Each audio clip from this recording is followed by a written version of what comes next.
Hey everyone, I'm Megan Sullivan, and welcome to History N Games, a podcast where I play historical fiction games and talk about the real history behind the game.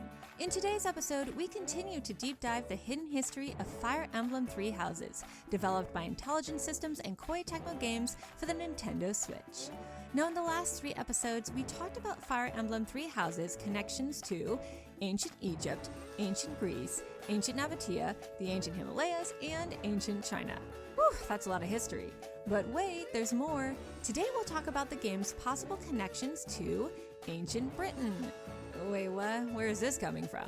Well, as it happens, and thank you to the many Fire Emblem fans who pointed this out, the game contains numerous references to King Lear. Yes, that King Lear, made so famous by William Shakespeare. References to King Lear are found literally all over the map in Fire Emblem Three Houses, particularly in the territory of the Leicester Alliance, although there is at least one significant reference to King Lear found in the Holy Kingdom of Fargus. And understanding these references will not only help us appreciate the hidden history in Fire Emblem, but appreciate the hidden history in the play itself. But before we get to King Lear's connection to Fire Emblem and why it's so interesting, let's quickly review what the play is all about.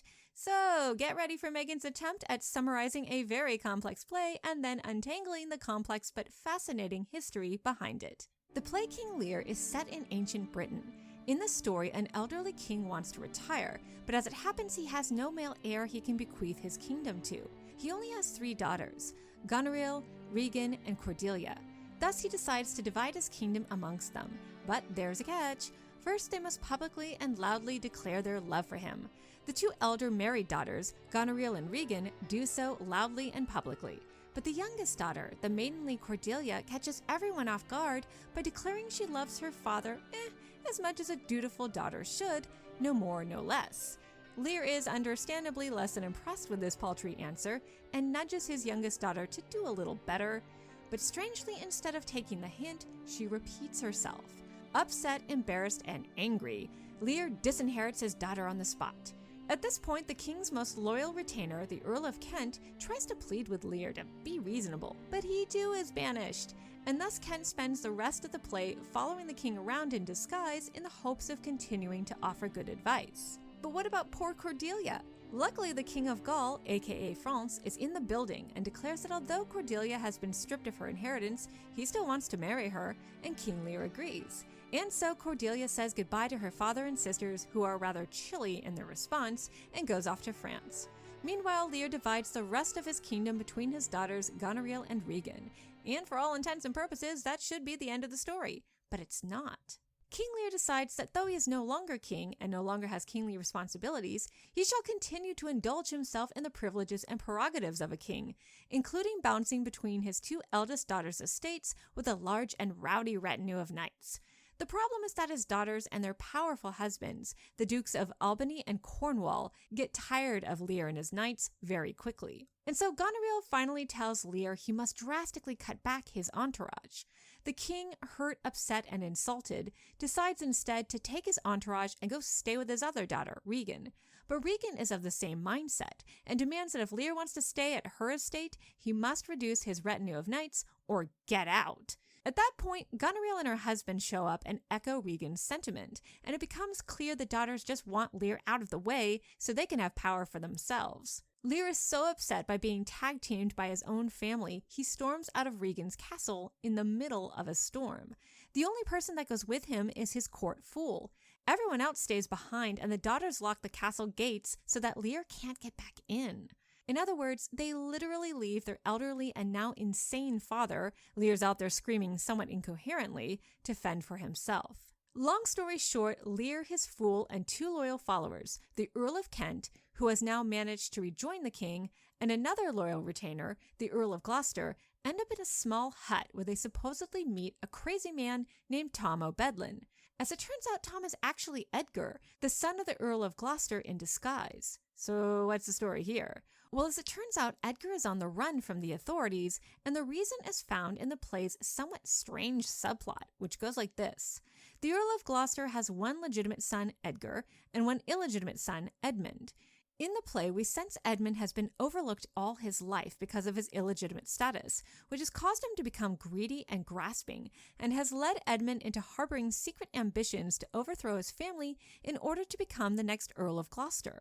This ambition leads him to frame both his half-brother and his father for crimes they didn't commit, which eventually results in Edgar being declared a wanted criminal, and later in the play, the Earl of Gloucester getting his eyes gouged out. Strangely, almost all of these characters have now ended up in the same little hut, but because two of the characters are now in disguise and King Lear is completely insane, almost nobody recognizes each other. And yet everyone recognizes Lear and wants to help him. And as it turns out, there may be a way to do so. The King of France and his wife, Queen Cordelia, have heard about the plight of Lear and have now just arrived in Britain with an army in the hopes of restoring Lear to power.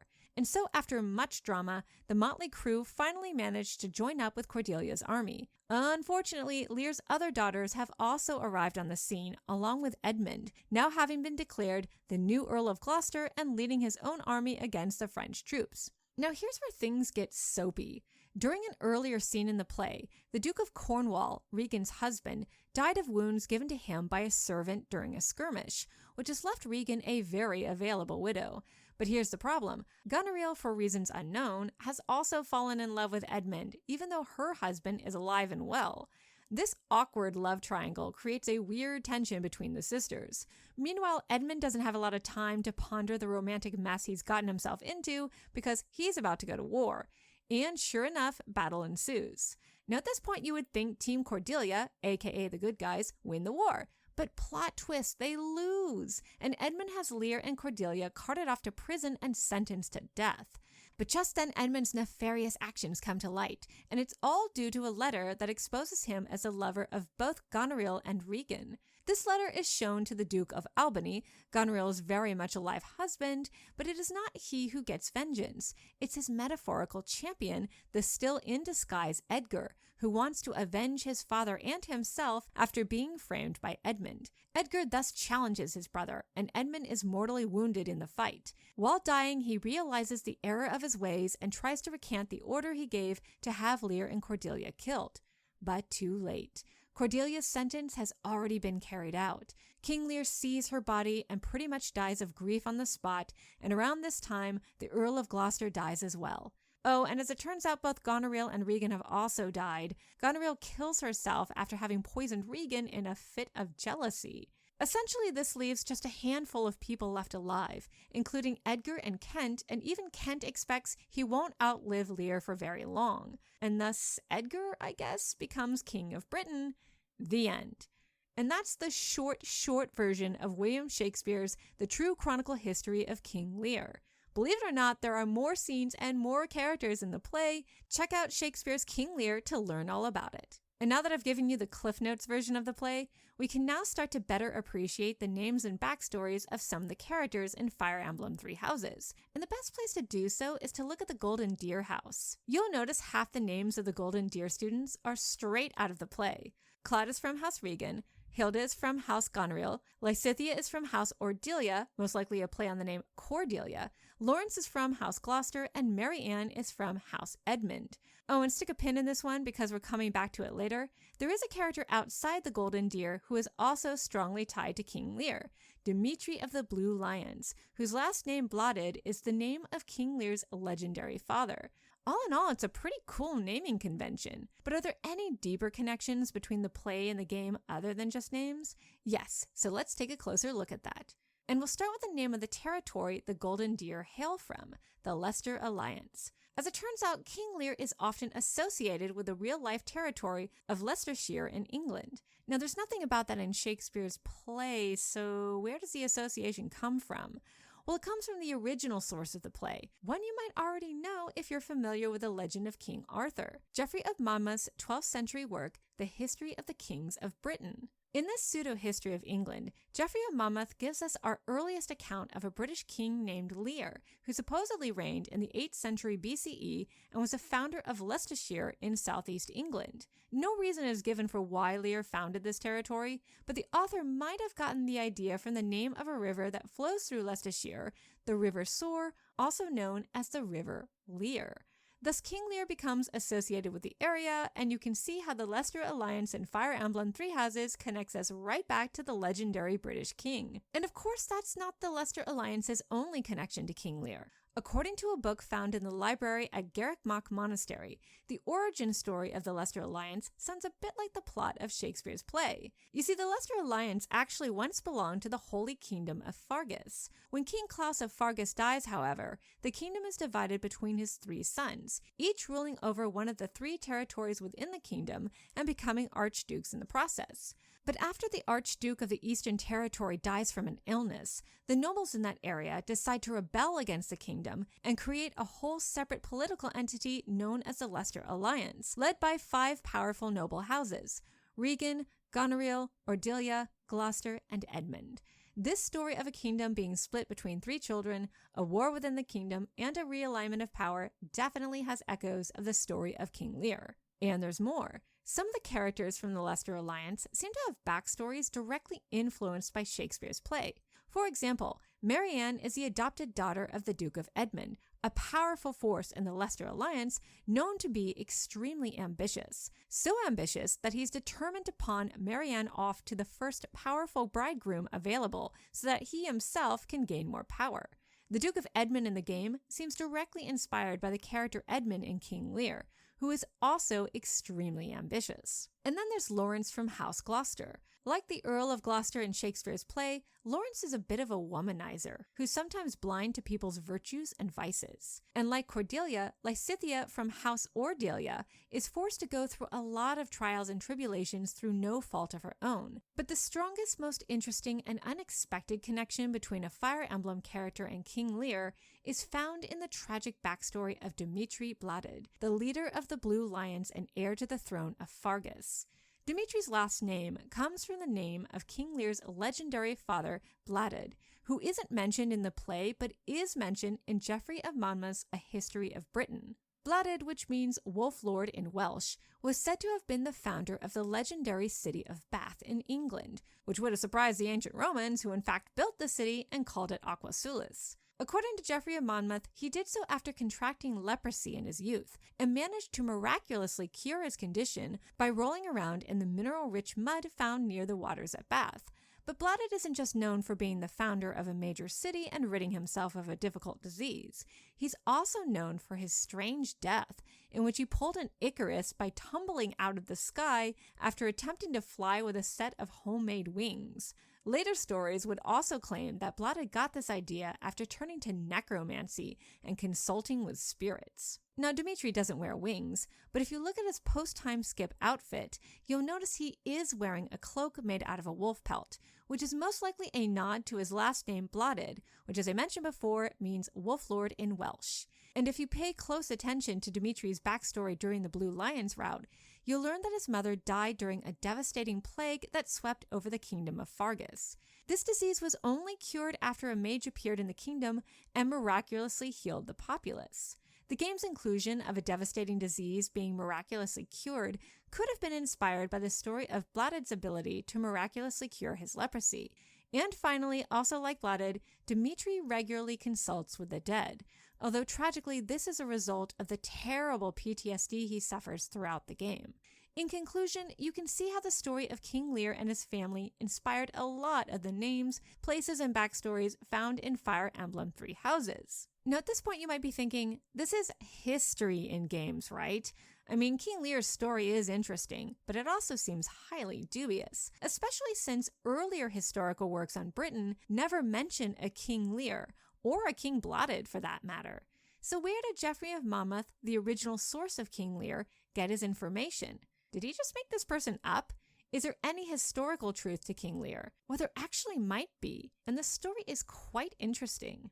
According to ancient Latin sources, during the rise of the Roman Empire in the early 1st century AD, there was a powerful leader in the southeast of Britain named Cunobelinus, who ruled over a tribe known as the Catuvellauni.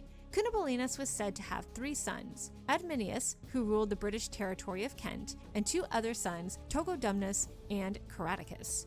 Shortly before 40 AD, the pro-Roman Adminius, whose name, by the way, can be interpreted as Brittonic ad minios, he who is very tender, was exiled by his father for reasons unknown, although it's possible it had something to do with his brothers, who were both part of an anti-Roman faction in Britain at the time.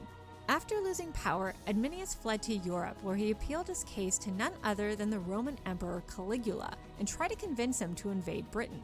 The invasion never happened, but the next emperor, Claudius, did successfully invade Britain after Adminius's brother, Caradocus, exiled an enemy chieftain aligned with Rome, prompting Claudius to invade Adminius's former territory of Kent in 43 AD. And what's interesting is that one of the reasons Caradocus lost to the Romans is because during one of the battles, his allies from the territory of Gloucestershire switched sides. What's even more interesting is that Caradocus may be the inspiration for a man named Caradoc, a powerful ruler mentioned in ancient Welsh genealogies. Caradoc was said to be not only the father of a man named, get this, Blediad or Bladud, but also the grandson of a Celtic sea god named Lear, who in turn may have been the inspiration for a number of tales about a ruler whose children suffer all sorts of terrible tragedy. And so between real historical sources and a variety of Celtic lore, you can see where Geoffrey of Monmouth begins to pull together his history of King Lear. But wait, there's nothing in any of these sources about a love test involving an old man and his 3 daughters. Where the heck did Geoffrey of Monmouth get that from? Well, according to a scholar named Catherine Belsey, he might have borrowed that part of the story from a very old folk tale called Love Like Salt, in which an old man subjects his daughters to a love test by demanding they tell him just how much they love him. He then banishes his youngest daughter after she tells him she loves him like fresh meat loves salt, which he finds insulting, and it's only after she marries a rich noble and serves her father saltless and therefore tasteless meat dishes at the wedding feast does he realize his daughter was trying to tell him she loves him very much. After that, they reconcile and live happily ever after. It's a very ancient European folk tale and could explain where Geoffrey of Monmouth got the idea of King Lear subjecting his daughters to a similar trial. So that explains that mystery. But there's one more mystery that remains. King Lear is never portrayed by Geoffrey of Monmouth or anyone else as being crazy. Only Shakespeare portrays him that way. So where did that idea come from? Well, it might have been inspired by a real-life event that unfolded just a few years before the play was written. According to some commentators, Shakespeare may have overheard the story of a man named Brian Annesley, a wealthy noble from Kent, whose eldest daughter, Grace, possibly with the encouragement of her sister Christian, attempted to have her father declared insane so she and her husband could take over his estate. This coup d'etat was protested, however, by the man's youngest daughter, Cordell, who ended up winning a court case against her sister. The father was so grateful to his youngest daughter for sticking up for him that when he died, he left his entire estate to Cordell. Grace then contested the will, but to no avail. It was quite the family drama, and since Shakespeare's patron was the stepson of one of the executives of the will, it's possible he passed on all the juicy details of the story to Shakespeare, who included them in his play. Also, this is a slight tangent, but in case you were wondering where Shakespeare got the idea for that bonkers subplot about jealous family members fighting over the same man, poisoning each other, and running around in disguise, that was probably borrowed from Sir Philip Sidney's 16th century work, The Countess of Pembroke's Arcadia. Neat, huh? But why write this crazy, depressing play in the first place? Well, there are a couple of possible reasons. One might be that since King Lear, for whatever reason, was a popular subject matter in the 16th and 17th centuries, Shakespeare might have just wanted to cash in on that. But there may have been another reason. During this time, King James I of England was attempting to unite all of Britain. Shakespeare's play about the dangers of a divided kingdom may be the playwright's way of signaling his support for the king. In fact, Shakespeare first performed King Lear in front of James I and his 2 sons, get this, the Dukes of Cornwall and Albany. So it's possible there was political motivation for writing the play, as well as a desire to entertain. But of course, that's just a guess. At any rate, we did it, fam. We unraveled both the history of Shakespeare's King Lear and the mystery of how it closely ties into Fire Emblem 3 Houses. And there's still more history we can pull from 3 Houses, and we'll do that in a future episode. At any rate, guys, questions, comments, suggestions, let me know by emailing me at meghanhistory, MEGNHISTORY @gmail.com. Hit me up on Twitter at Meghan, MEGHAN_IGN, or follow me on Instagram at Celtic_Queen_Meg. And if you're enjoying this series, don't forget to like, subscribe, and leave a comment. Hopefully a happy one. Thanks again, guys. See you later.